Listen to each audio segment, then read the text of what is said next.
listening to the Barcode Podcast with your host, Chris Glandon, serving cybersecurity straight up with no chaser. Let's hit the bar and grab a drink.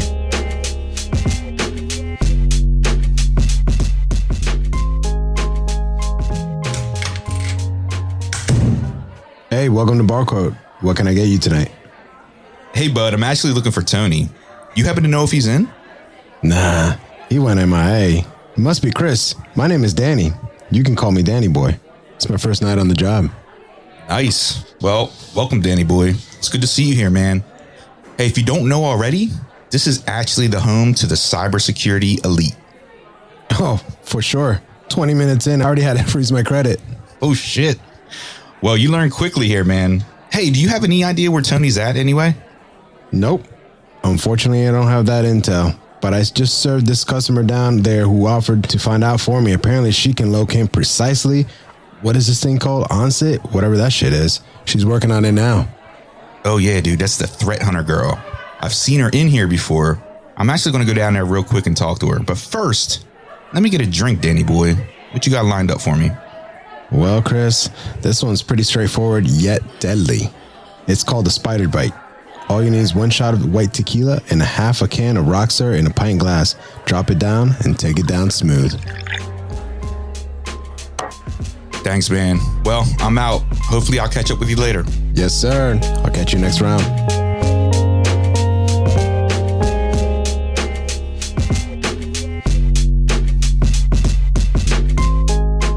Experienced intelligence analyst and creator of the cognitive stairways of analysis framework, Nicole Hoffman has a passion for developing the analytic tradecraft. Her work, research, and presentations have inspired and educated others around the international analytic community. She's recently published a children's book and started the IT Wolves podcast. Nicole, thanks for joining me at Barcode. I'd like to start by hearing about your journey into security and how that happened. Sure. So back in high school, I was on the school newspaper and I was really into writing. I was really into catching the story, the more controversial, the better. And so I really wanted to pursue a career in journalism. But once I graduated, my parents were very old school and they were just like, there's the door, have fun. So I didn't really have like the conventional college experience where, I got to go live in a dorm and, experience that 4 years of partying and all of that.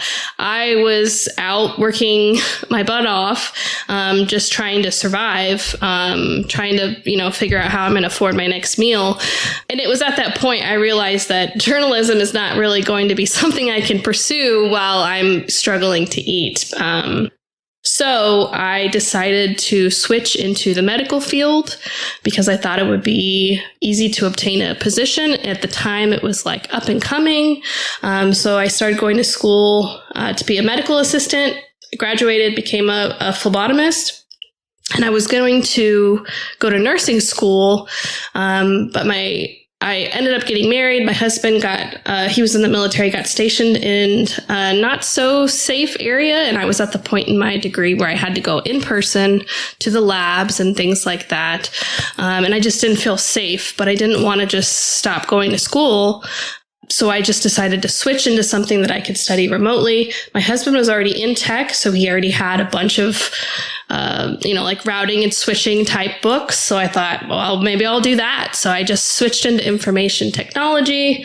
And when I made that switch, the only thing that I thought really existed, at least in the security side, was just engineering or, network security. I didn't know anything about analysis or SOCs or intelligence or anything like that.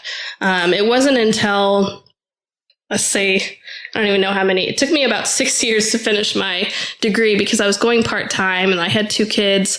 But after I had my last child, my husband got out of the military, I got my first internship at a software company, and it was a cybersecurity analyst, but it was more of a researcher type position. And the company was trying to align their software with MITRE ATT&CK. And so I learned all about the MITRE ATT&CK framework. And then I ended up not physically, but virtually going to the first ATT&CCon, which I think was back in like 2018. And I saw Roberto Rodriguez and his brothers talk. And Carl Schurman, I feel like I always say his name wrong. But so Carl, his talk was specifically, it was involving threat hunting, but, you know, he mentioned in his bio, like, hey, I work for CrowdStrike and I'm in intelligence. And I was like, whoa, what is this? I had never heard of it. And so that's really was the hook, was learning, you know, what is CrowdStrike? What does CrowdStrike do? What is this thing called threat intelligence? And how can I utilize my attack knowledge to like maybe go into this? And that's really what did it. I was like, love at first sight. I already loved MITRE, but then now I knew how to use it in a way that made sense to me. Yeah, interesting. So your husband was in IT, and then you were basically exposed to the technology field through him. So my husband was in IT in the military, and he was more of like a network engineer. And then when he got out, he ended up switching into security. But initially, he was just a network engineer. So lots of his books were like, you know, Cisco books and routing and switching and CCNA. And so that's really the path that I initially started going towards when I was just studying. And my degree was very general, just IT. I ended up getting a minor in cybersecurity, but it's still a very new program. So it was very, very high overview, not really in the weeds. Yeah. Because I mean, typically, you know, without any experience, CCNA could be extremely intimidating, and typically you'd run the other way. Oh, I didn't get my CCNA, so it was. And like from my husband's point of view, like because he's an engineer, his networking knowledge helped him in the security side. Okay. And so he thought, you know, if you're going to go into tech and you like security, maybe get this kind of like base knowledge because it'll help you. But I didn't want to be an engineer. But at this point, I didn't know that there's like other things that existed. Gotcha. So what made you choose that path over the medical path? Well, I needed to study remotely because my husband was going to be stationed there for a good amount of time. And it was one of those like life altering decisions. Like, what do I do? Because you can't study medicine remotely. Right. And, you know, there wasn't a way for me to like, you know, go move somewhere else and go to school because, I mean, we were very young, just starting out. I got married pretty young. We had kids pretty young. And so my thought process was, he already has all of these textbooks. Maybe I could save some money. Just use them. And I'm like, he's doing well. You know, everyone at the time always said, oh, you know, go into computers. It's, you know, that's a good field to go into too. And so it wasn't completely like abnormal for me. And I already like, when I was in school to become a medical assistant, whenever anyone needed help, I was pretty much like the help desk. Like, oh, you can't figure out how to work with this printer? I could break it for you. I got this. Like, I don't know what I'm doing, but I'll figure it out in the process. Which is basically like my tech motto is, I don't know what I'm doing, but I'll figure it out. No, I get it. I mean, I prefer that method as well. But it is interesting that MITRE ATT&CK hooked you. After being exposed to more of the security industry now, do you feel like you made the right choice, or in any way do you regret not continuing down that medical path? I don't regret it, but I still think like there's just so much overlapping between like the type of skills that you need for different careers. And I feel like I could have used a lot of the skills that I have and that I excel at in the medical field and been really successful. but the great thing about what I do now, not only do I love it, but I get to work at home. So, I get to hang out with my kids. I get to be there for school stuff. I don't have to worry about, being in an office or, a hospital or anything like that. So that part of it makes me not regret it at all. Got it. So do you feel like you were able to transfer any of that medical training you received into the technology field? Somewhat. I feel like there's two parts of it. Like there's a lot of communication training and like bedside manner and things like that.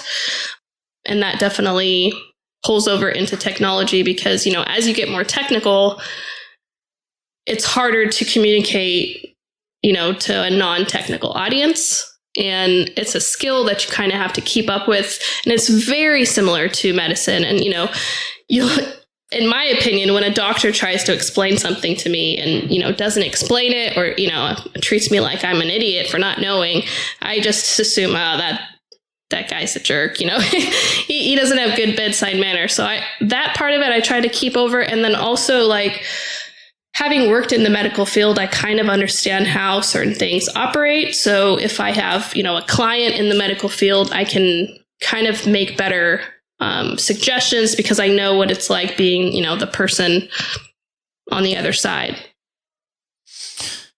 Now, you've previously spoken about your personal challenge with ADHD, especially within the threat intel field and, the concentration that's needed for constant analysis. And this is basically your day-to-day work. And I found it interesting that you actually developed a framework to help you overcome that struggle. Would you mind speaking to that for a moment? Yeah, I would love to. So I wasn't actually diagnosed with ADHD until 2020. It was right around New Year's 2020. And I just assumed ADHD was just, the hyperactive. I didn't know any of the other symptoms. It was actually a YouTube video that I saw and I just related to it was like ADHD hacks. And then I talked to my doctor and went through the process and sure enough. So you basically self-diagnosed yourself up front. Yes.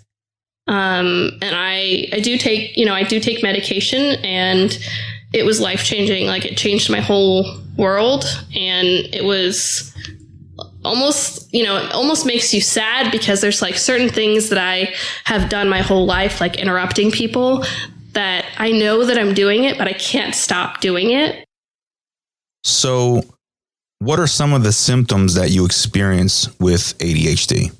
Some of the symptoms is mainly like executive function disorder, like certain executive functions, like planning things, organizing things, like keeping track of the time.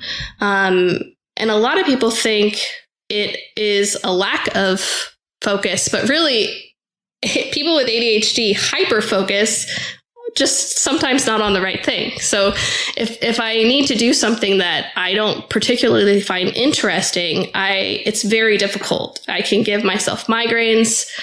And I actually, growing up from probably like middle school on until I was diagnosed, I thought I had really bad allergies because I would get these horrible sinus headaches. And I was on all this allergy medicines and I was always on antibiotics for sinus infections.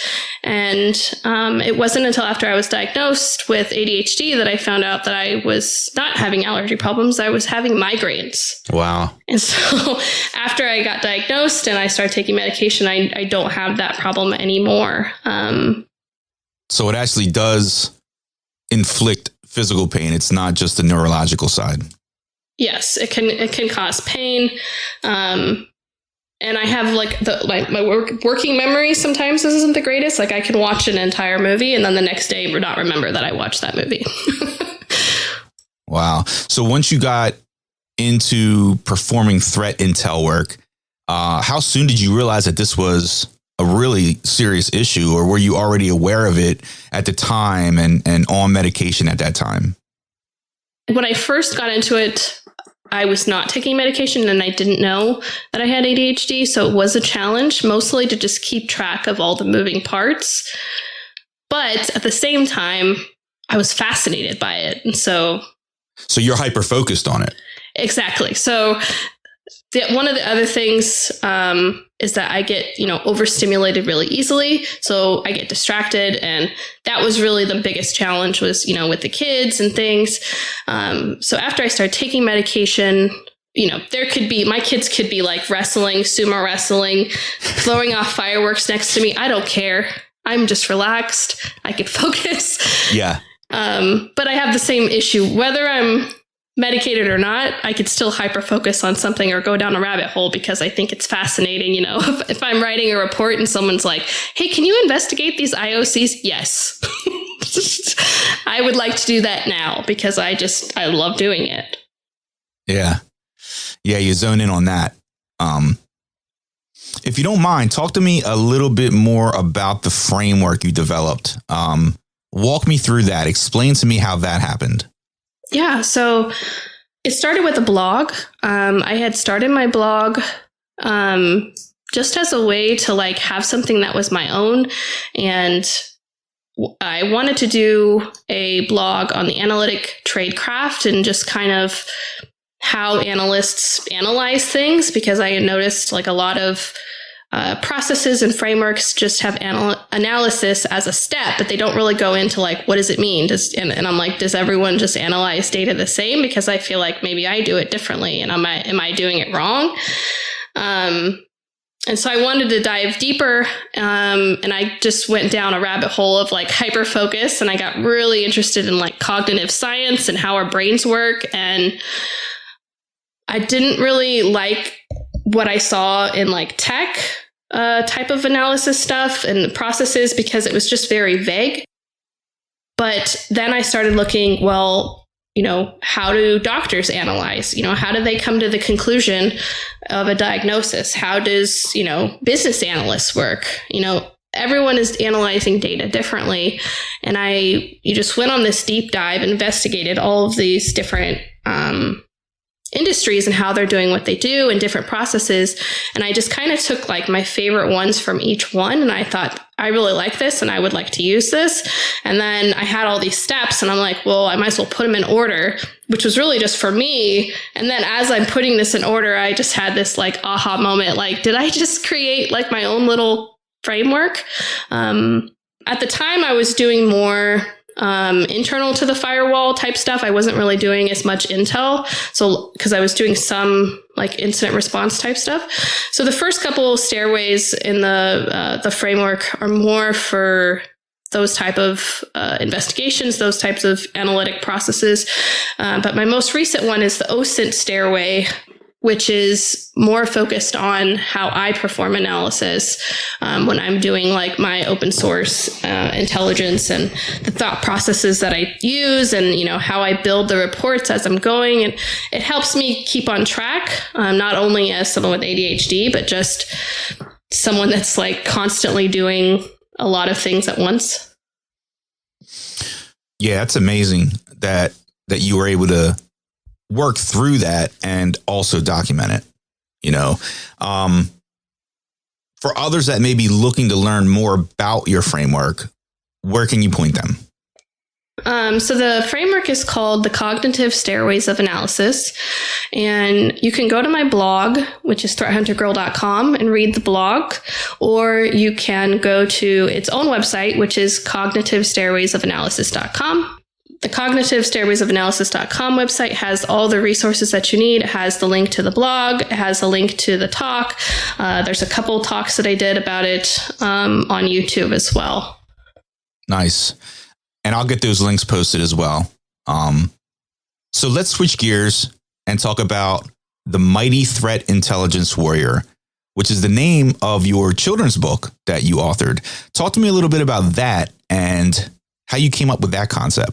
So one of the things with ADHD that I find is, like I said, I'm always chasing that dopamine. I'm always chasing what's interesting to me. And to finish something in its entirety, a personal project, is a huge deal. So it was very emotional for me when I actually finished it.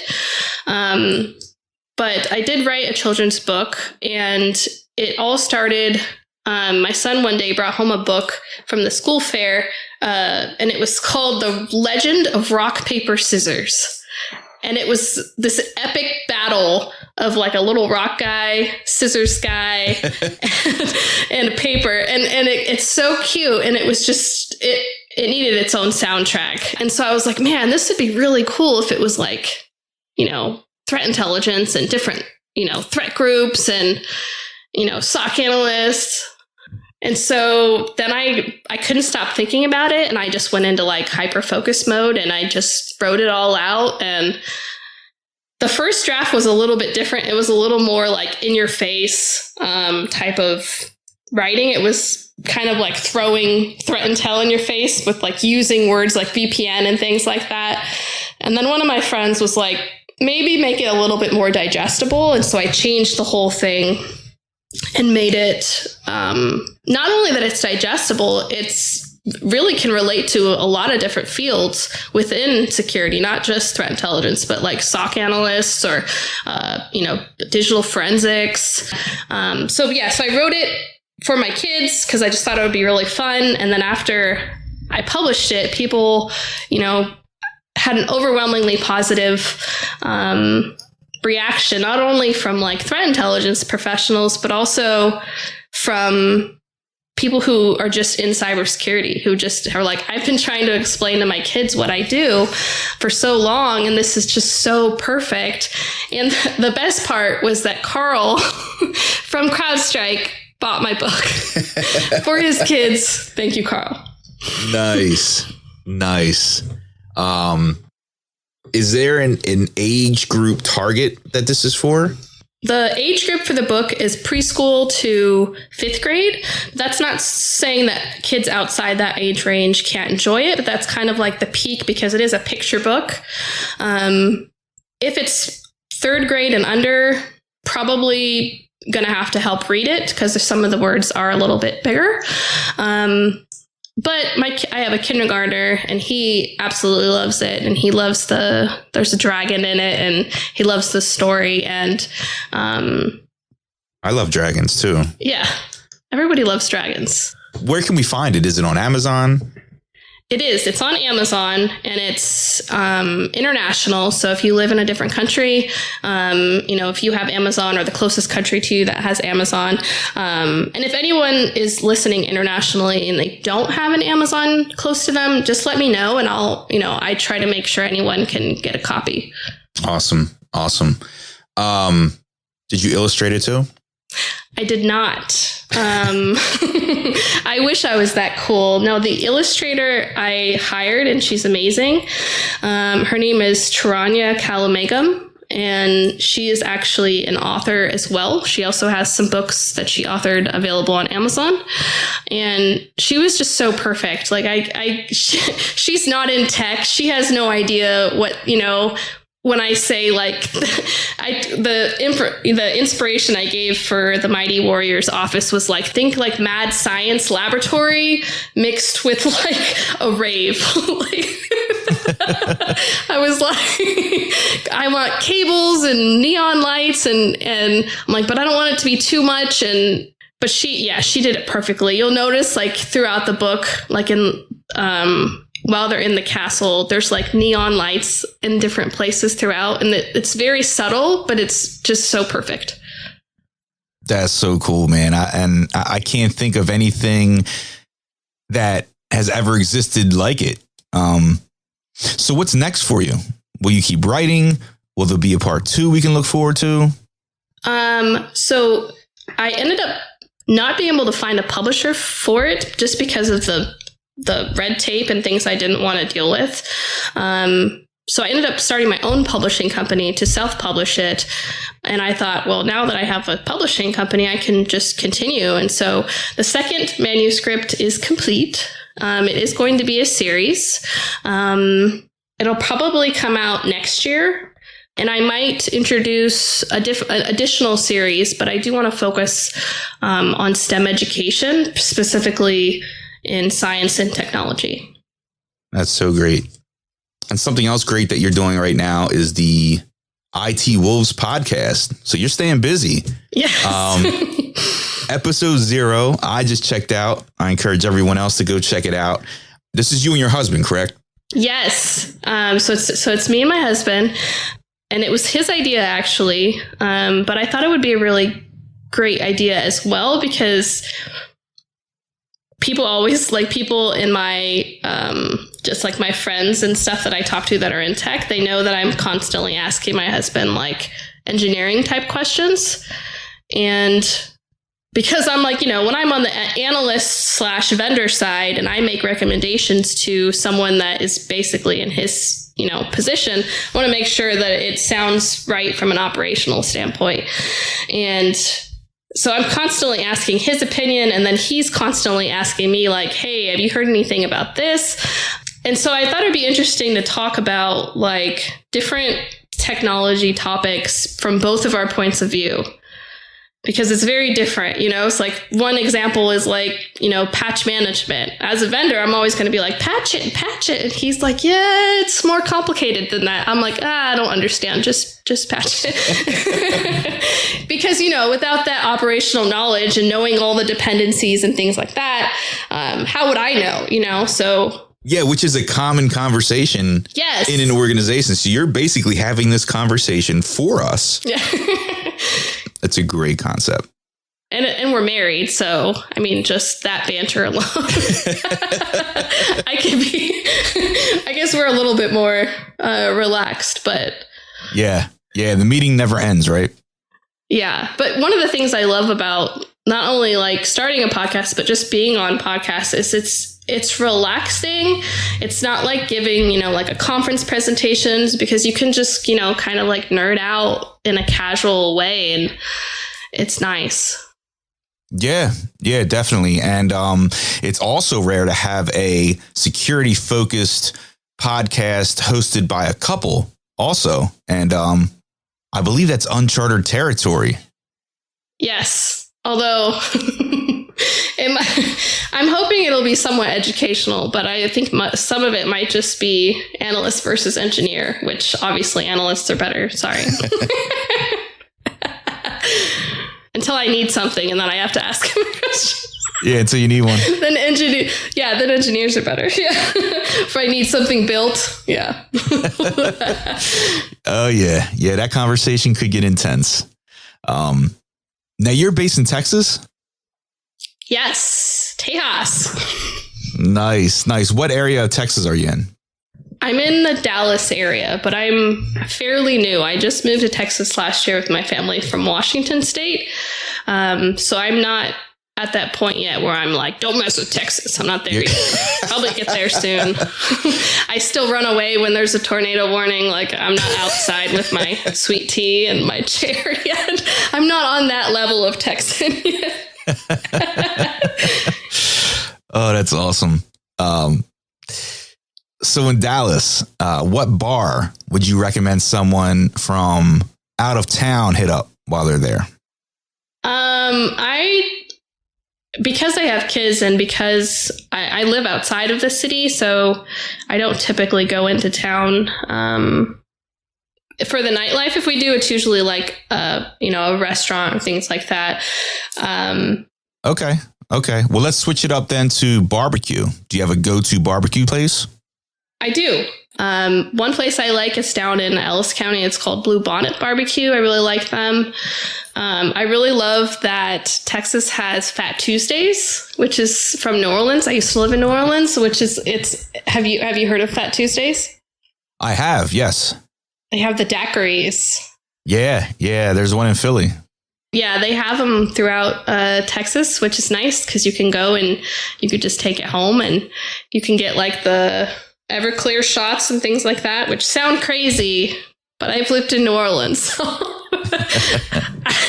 I've been indoctrinated. No, not crazy at all. So I just heard last call here. You got time for one more? Yeah, sure. If you opened a cybersecurity themed bar, what would the name be and what would your signature drink be called? Ooh, good question.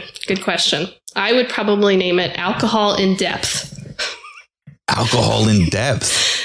Like security in depth, and all the drinks would be layered. I love it. And what would your signature drink be called? It would probably be a dark and stormy. Dark and stormy. I like that. And your drink menu could have, it could have level 1 through 7, where 7 is just straight alcohol. It's just like straight tequila, like triple shot. No chaser. There's no chasers on layer 7. No chaser, no label. Yeah. Just have to take it down. The drink that shall not be named. I love it. Before you go, where can our listeners find you online? Yeah, so I'm pretty much Threat Hunter Girl across all platforms, Instagram, Twitter, LinkedIn. If you go to my blog, threathuntergirl.com, I think I only have my Twitter link to it. But everything should be open if you ever want to contact me. Ask me any questions. If you need a mentor, you need advice, or you just want to say hi, come on over. Awesome. And we can hit the podcast from that website as well. Yes. So my podcast right now, it is on Spotify.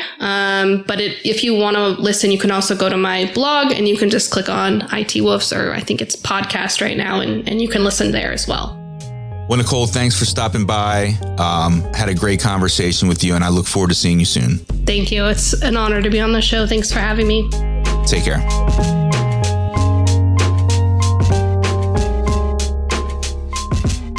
As you know, Barcode is where security and IT professionals hang out after a long day. So, get your message front and center to our fans by sponsoring an episode. Learn more at thebarcodepodcast.com/sponsor. Cheers. Unfortunately, it's time to shut the bar down for this episode. Thanks for stopping in. See you next time. We'll save you a seat. Be sure to check us out at thebarcodepodcast.com.